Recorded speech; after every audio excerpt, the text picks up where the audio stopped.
We were ready. I thought we were going. No. I thought it had started already. Oh, well, in that case, we'll leave this part in. I'll just say, welcome to Plugged In Chatham-Kent, your business podcast. I'm Andrew. I work with economic development. I'm going to go around the table. And you are? My name is Dakota Hodgson, and I'm the director of Nurse Next Door here in Chatham-Kent. And you are? And I am Tina Hodgson, and I am the franchise owner here in Chatham-Kent and Leamington. Awesome. Yes. Nurse Next Door. Nurse Next Door. Okay. We'll start with the question I was going to ask you. What's Nurse Next Door? Let's start with that one. What is Nurse Next Door? You get to fight over this. That's okay. I know I can answer this one, so I'll take it.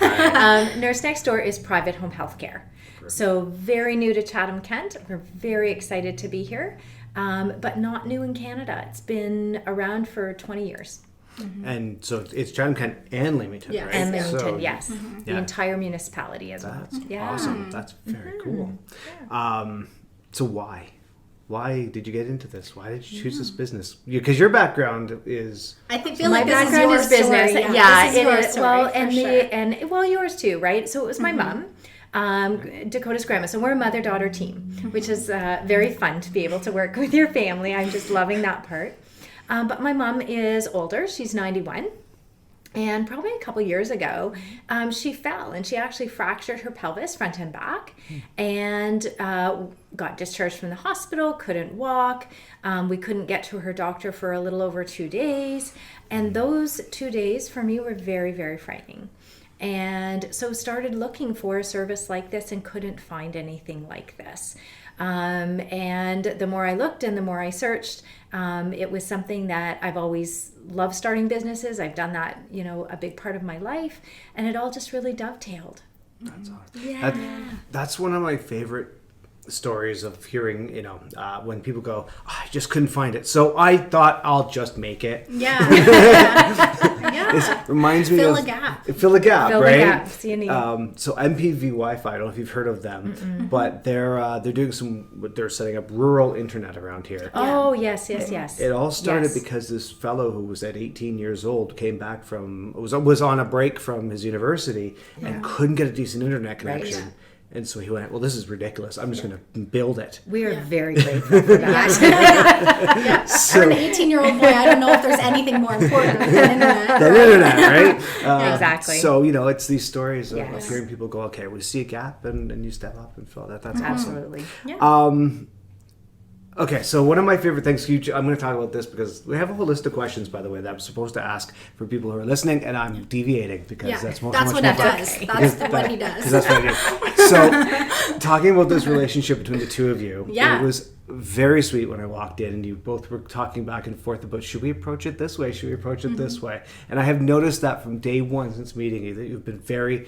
proactive in communicating with each other in that sort of way. So I think that's so important. Communication between each other is so important. And so shout out to both of you for doing a good job on that one. Yeah.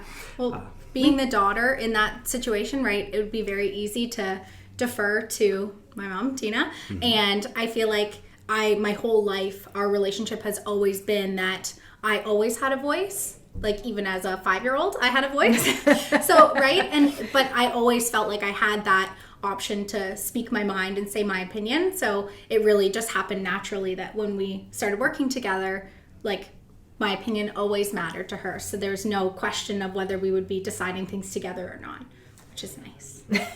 Right? Yeah. Well, and we feel very blessed as parents, right, to have your children be able to come back to Chatham-Kent and to have a career and a role that they're comfortable with and they feel challenged with and are excited about and invested in, right? So we're pretty excited about that. Yeah, they've locked me down. For sure. That too. Yeah, that too. Very sneaky. You'll do great things here. Both of you will continue to do great things. Thank you. So what have you learned so far? When did you launch this? I'm trying to remember back, but I know it's flying by. You get to say that. Yeah. So what's your number? Yeah. How long? We launched in June. Yeah. June. Hello, we have a visitor. And now you have to come join. Yes. Hello, Anthony. Just getting her stuff. Oh, okay. Go grab things. Just a fake visitor. We took over a boardroom, and this is how it goes. We call this high quality production. Yes. High quality content, low production value. This is the content matters more. The content matters more, and so we steal what rooms we can. And thank you, Mr. Wilson, for grabbing people's. Well, I guess I don't need to tiptoe around. Yeah, You don't. normally he's in these things, so. Nurse next door!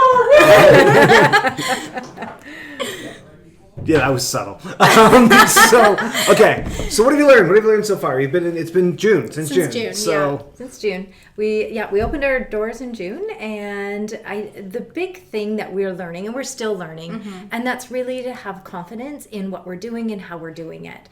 And I think that's a struggle from talking to other people who are starting businesses, to have that confidence in the early stages and in the early days, that you can do the wonderful things that you want to be able to do, right? And to see, in our case, we see relief on families' faces when we can help, peace of mind that we bring, and just to remind yourselves that you have that capability of doing it, and knocking it out of the park for each and every customer. that's awesome. Yeah. I'm going to ask you about customer service in a little bit, but before I get there, one of the things I've noticed over the past few months, many months, has been that we've been hosting different events and activities. You've been out to the women's leadership events. Yes.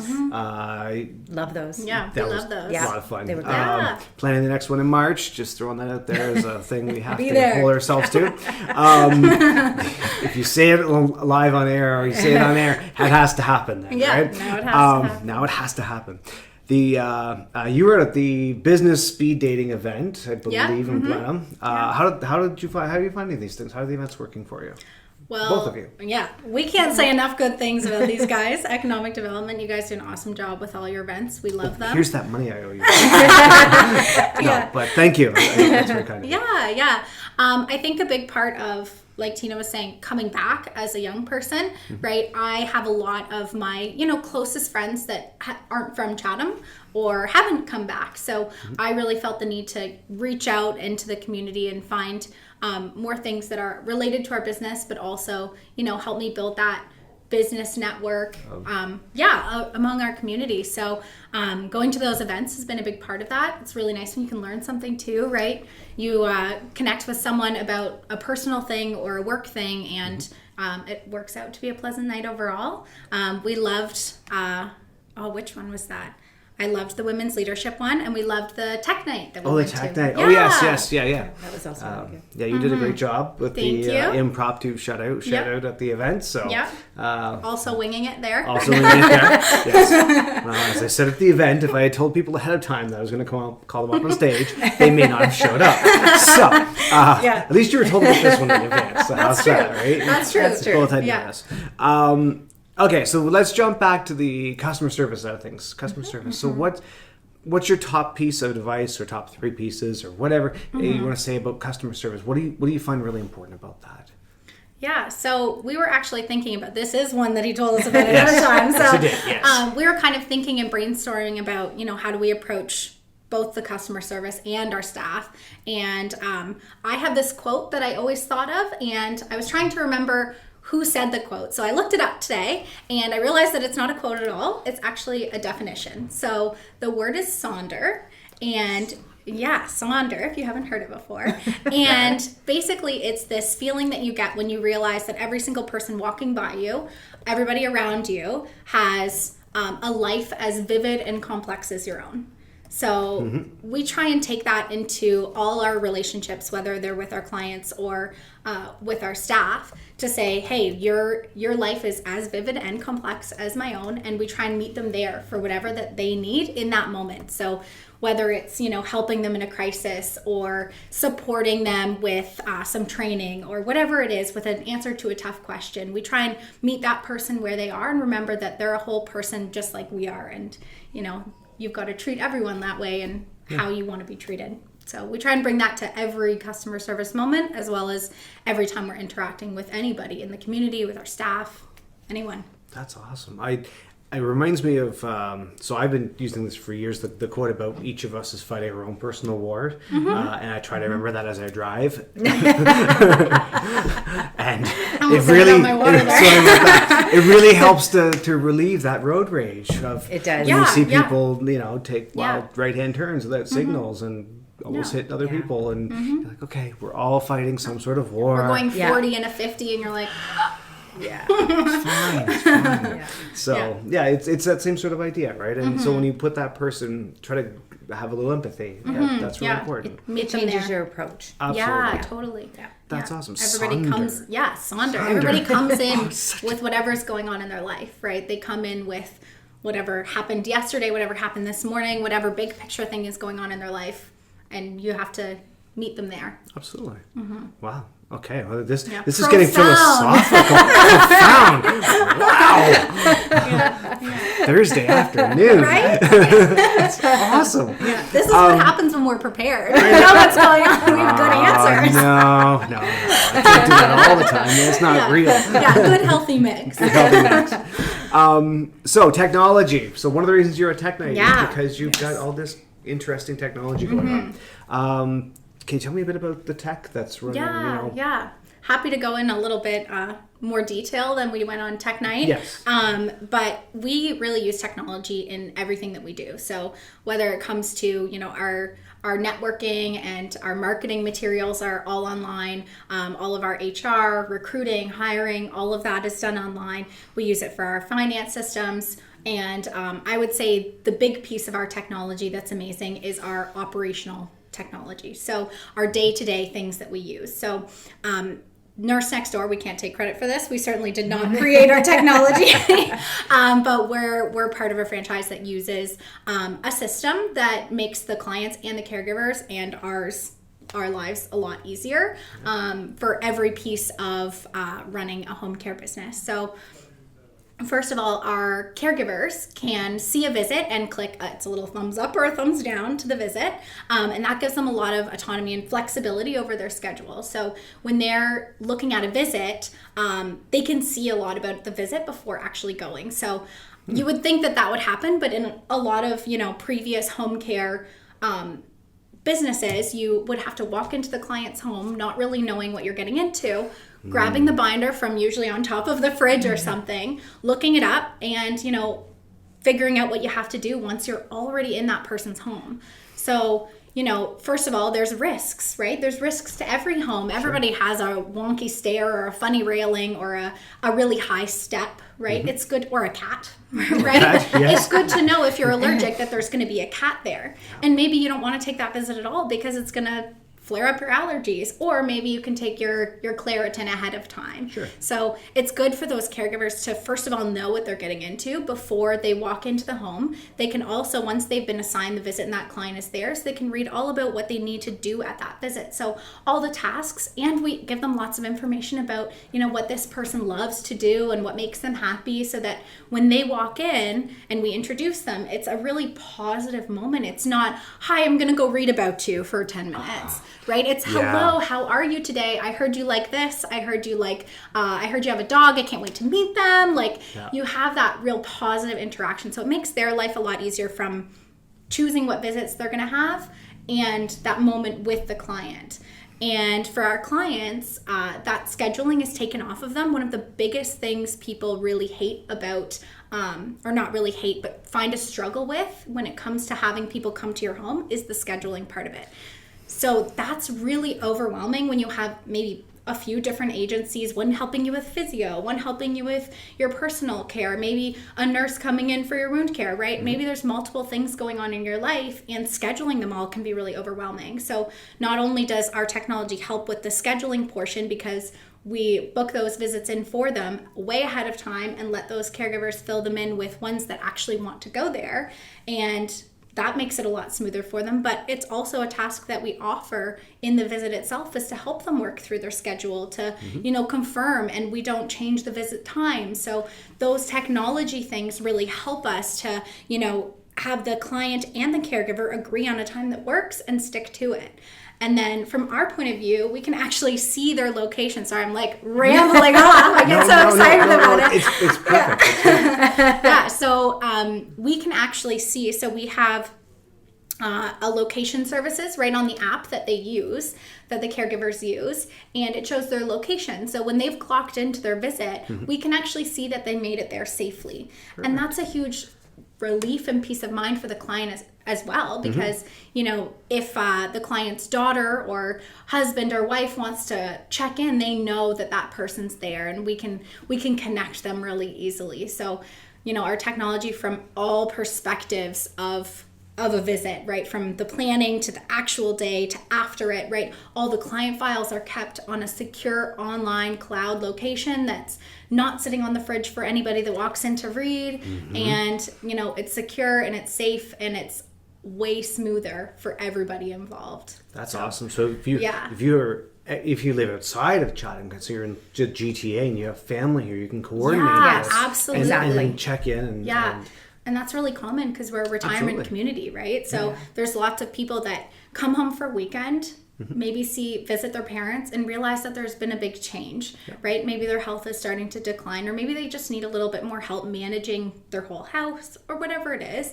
And that those daughters or sons are home for the weekend and they're anxious to figure out something so that their family and their mom and dad can stay at home. So it makes that whole process a lot smoother, and then they can check in from afterwards. This reminds me of a story when I used to work in healthcare of a fellow who fell off his roof. And he knew he shouldn't have been doing what he was doing on his roof. His wife knew he shouldn't have been doing what he was doing on his roof. And he fell off. Always know. Broke 28 bones. Oh. Yeah. Oh my gosh. And so, he got excellent care, fantastic care from the hospitals, from everyone involved. But his family lived a distance away, and there were times when his wife could do certain things, but there are other certain things where he was just a lot bigger than she was able to pick up, and she needs some help. And I think this may have been a perfect way to offset those independent times, and they wound up finding solutions and that sort of thing. But still, it was a challenge. And families are great for helping with caregiving. Like they're just amazing at that. But they need a break. They need a break too sometimes, right? They have to go get groceries, or they need to go to the dentist or get their hair cut or whatever it may be, and they need a bit of a break too. And that we can step in and do that, right? So it's just that I love hearing people's story. Everybody has a story, right? And so that's what I get passionate about, is hearing people's stories and getting excited about what they need and being able to give them the help that they need when they need it. And I think it's important that people realize that it isn't just about chronic conditions. It could be that fellow who, he was 6 months later and he was back up and moving. Exactly. And he's not running any marathons after 6 months, but sure, it was a short term time thing, and that's where you could have stepped in and helped him. Absolutely. And so that again, going back to your point about pressure, right? When you're like, where do I find this service? That's right. I needed it in that moment. I needed it for 2 days. I needed it for 2 days straight. But then I really didn't need much after that. I would have liked some. That would have been really nice to have, and I probably would have kept it. But it was really, I was in crisis mode at that particular moment. And that's a very stressful place for everybody to be. Right? Do you find you get a lot of that, or you're starting to get a lot of that crisis mode? We get both. You get both. We definitely get crisis mode, and we definitely get people who are, so-and-so, my mom or my dad or my sibling is going to be discharged in, in the next week or so, and I'd really like a little bit of support to transition them home, right? Or we need some support ongoing at home, or, they're just, they recognize that there's a change in the care level required, and just wanting to know what that support looks like. And everybody's journey is different, right? Sometimes you have to do something over and over again in order to realize that you need to make a change. And some people are the people that do look a few weeks or a few months down the road and are like, I don't want to get to that moment. So everybody really approaches it their own way and their own family's way. And, we're there to support them where, like I said, where we come and meet them where they are. So wherever they pick up the phone and call us, right? We get tears lots. We get, people coming in a really vulnerable moment. So we can help them in that moment, or we can help them with the pre-planning and being ready to go and knowing your options. So it really just depends on where that person's at. But we really recently actually got to, I would say, pay it forward almost to what you got into the business for. And we got that crisis phone call at around 7 p.m. and we were all out there, the three of us, myself, Tina, and our nurse Anita, were all out there by 9 o'clock, and we had an overnight caregiver there by 11. Like, that's a quick turnaround time. And we got to be that, can you just meet me there? We got to have that moment that we wish we had for somebody else, and that was super rewarding as well. That's so good. That's so good. Yeah. I remember that was our most rewarding day. On the way home, it was like midnight by the time we got home. But we were sitting in the car feeling so fulfilled, not like, oh, I can't believe we're still up and working. It was like, wow, what a day. Like, that was a rewarding day. We were feeling grateful at midnight driving home, as opposed to, oh, I wish they had called at 5 instead of 7, right? Those few extra hours, right? It didn't matter because we were so glad to be able, that was the dream, that was the right? vision. That was the vision, was to help somebody in that moment. So to be able to actually do that is like, no, you're not bothering us at 9 p.m. We're here. That's what we're here to do. That's awesome. How did they reach out to you? Was it, say, through your website, which is nursenextdoor.com? Not that I'm setting up that question, but it is nursenextdoor.com, It right? is, yeah. Okay. Yes. Is there any other way that people reach you, or is that the best way? There's lots of ways. We have an 800 number on that. It actually is on that website. Okay.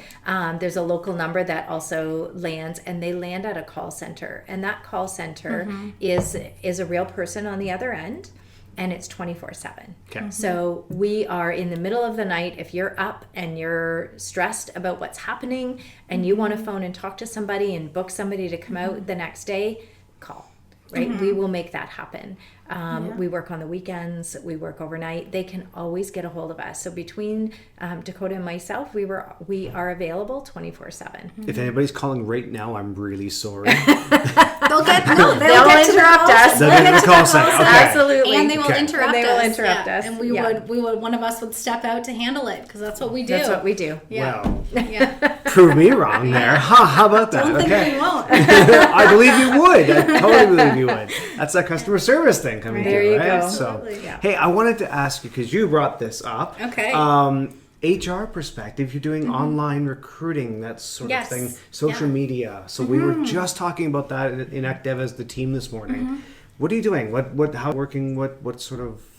How are you doing it? What are your thoughts? So we definitely got a lot of support from our franchise about, our website and SEO, so search engine optimization, and we do Google AdWords and all those sorts of things to keep us as both an organic search at the top of the page, as well as ad searches. When you search anything to do with home care in our location, you'll get Nurse Next Door near the top of the page, right? That's the goal with your online marketing strategy. But the social media part really falls onto each location's plate. So that's totally us. So what I really started with was Facebook, and we do some, posts with promotions. So you can have an ad on Facebook. We do lots of those, but we also do lots of organic posts and letting them kind of take off where they do, right?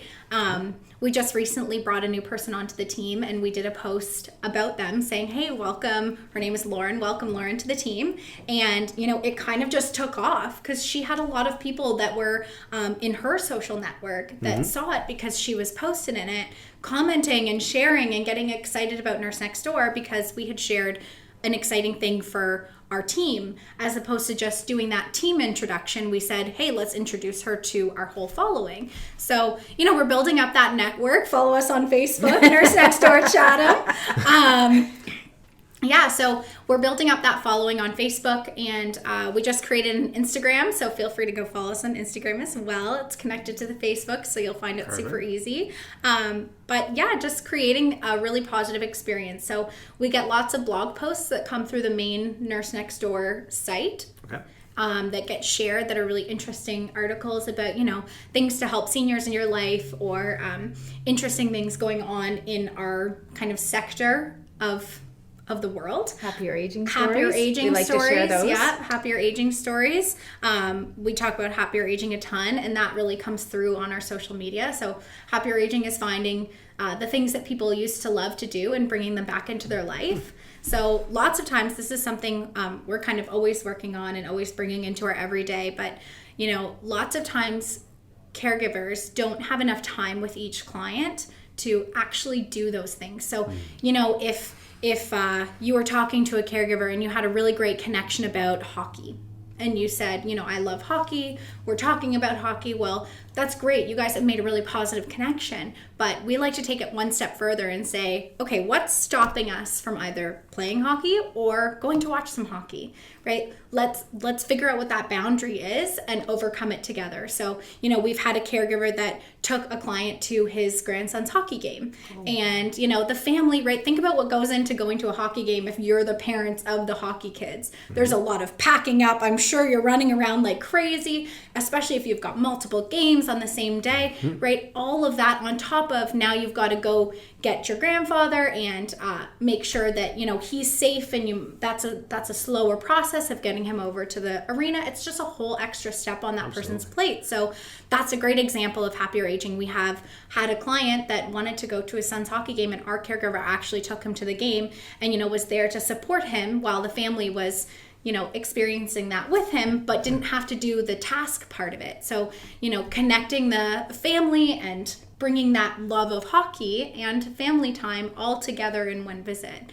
And they were there to help him get ready for the day, which is where, you know, that was support was most needed for that client.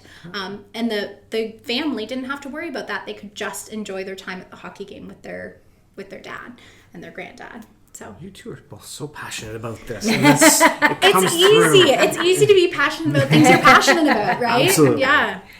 That's awesome. Yeah. Okay, well, anything else you want to add? Because we've been chatting for a little while, believe it or not. Have we? So we have been. No, we're not even watching the clock. We're happy to talk to you. Well, I'm only worried about the battery dying on my high-tech phone that I used to record the podcast. We're going to find out that it hasn't been recording this whole time. Don't. That's terrifying. We like to ask people what would their happier aging be? What are things that bring you joy in your life that you don't want to disappear if there was obstacles in your life? Oh, geez. We didn't prep you for that one. No, you didn't. Yeah. You know what? I want to be able to go to my shop and work in my shop. Okay. That is my plan for my future. Awesome. Right there. So yes, and that is something that we have a client that has that very same one. They like to renovate, and they like to. They have a lot of mechanics, small engines, and so we assist them to be able to do that sort of thing. Perfect. Yeah.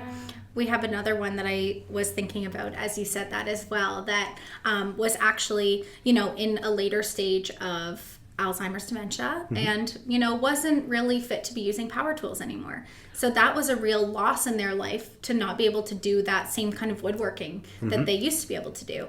And the caregiver that came up with this solution actually found it was like build a birdhouse, but you didn't have to use tools. It was like it all fit together really easily. Okay. Yeah. And it was like a craft, but it was a way to, you know, use your hands and work on something that was wood and in front of you, and you create that same feeling that you would get when you used to woodwork, right? So there's ways that, you know, that first step of helping them while they still can use some tools, but then there's also, you know, more that you can do maybe when that boundary seems bigger. We can always overcome it in some way and bring some of that joy back and, you know, find a way to do it. Find a way. And the staff member must have been thrilled when it worked out, right? Absolutely. Yeah. Our caregivers are amazing. They create the happier aging, right? We can only talk about it so much. It has to come from them. And that's why, you know, when we are doing the recruiting and hiring, we're focusing on that happier aging. Yes, of course, you have all the qualifications, but do you fit our philosophy of happier aging? And do you come up with those things? And, you know, you can hear it in their voice the way that the same way that you said you can hear it in our voice, Absolutely. right? Yeah. When they get excited about telling you a story where they made someone happy, it's like, okay, yes, that's what we're looking for, and that's who we want on our team. So, yeah. And you avoid all the conversations about road rage, and everything makes happy. Okay, no, we're not going to go down that path. I was just having some fun. Okay, nursenextdoor.com. Yes. Yes. And you said you're on Facebook, Instagram. Yes. Yeah. Facebook and Instagram, Nurse Next Door Chatham. You'll see a lovely photo of us. And that's how you'll know it's the right one. Wait, one final question. How will I know if you're driving around town? Yes, How would I possibly know? If It's hard to miss. Hard to miss. We have a very bright, very bold pink car. Yeah, with little yellow flowers on Little the yellow back. flowers. Yeah. Okay. I just want to throw that in there because it is impossible to miss. People have come to us saying, you were driving by and I just took a picture so I could get your phone number. And we get lots of people commenting and seeing the car. So it's been a valuable tool for us, for sure. For businesses listening, and if you're paying attention, that's another really good way of, as long as you're driving without the road rage, to we promote drive your very, business. very safely. Very in the safely. pink car. We do. And all cars, but extra special safe in the pink car. Yes, when your number is plastered on the side. No, you go first. Yes. It's fine. But it's a great marketing tool. It really is. Yeah. It's a moving billboard. Yeah, we also do random acts of kindness, and one of the common one is when we're in line for coffee. We sometimes, not always, buy the coffee for the person behind us. So it just is that recognition and associate it with something very positive, right? And a nice enjoy your day and bring joy into their life for that day. It's really nice, and that also explains why Anthony follows you guys around a lot. Anthony Wilson in our economic development office.